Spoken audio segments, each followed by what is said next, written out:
Cryptocurrency has been a hot topic in the last years. However, with many investors seeing the potential to make a lot of money, there's also a lot of people losing. And in this video, I will outline what you need to know and to start. So the biggest pros, of course, which a lot of people see and which actually gives a lot of fear to miss out of the profits, is the high potential for returns. And one of the biggest advantages in cryptocurrency is that you can technically, in theory, become a millionaire in a very short amount of time without doing a lot of work. Bitcoin, for example, has seen many massive returns, with some investors even having 1000% profit. So with decentralization also being there, it's also a very ethical stuff for a lot of people, because there is no government, there is no financial institution which can keep your money, your gold, or whatever you have on the back. This also means that it can be resistant to censorship. However, the blockchain still has information on it, so it's not technically free like that, but it can provide you a greater potential freedom to financial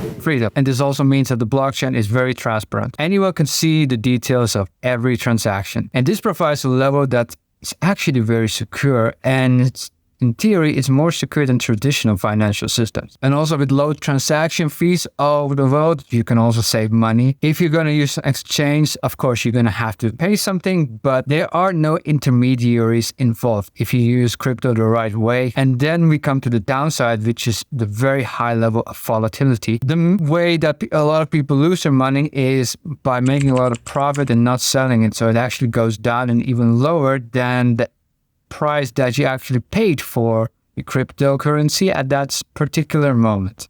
Also, with the lack of regulation, you saw what happens with FTX, with Celsius, and all these companies which actually got bankrupt, and where some people are either going to jail or never going to jail. And if you're not very technical, or if you're not willing to spend a lot of time in it, it can be very complex. Of course, with the popularity, even non-tech savvy people can get into it, but I'm in crypto since 2016 and I had to learn everything the hard way. This also means the security, it's very difficult. It is secure as long as the technology underpins them. Hackers have been able to steal a large amount of money, so what I can do is, if you want to guarantee, use a hardware wallet, and this is actually also in the link below, so you can buy that. And I have more videos how to protect yourself with hardware wallets in this video.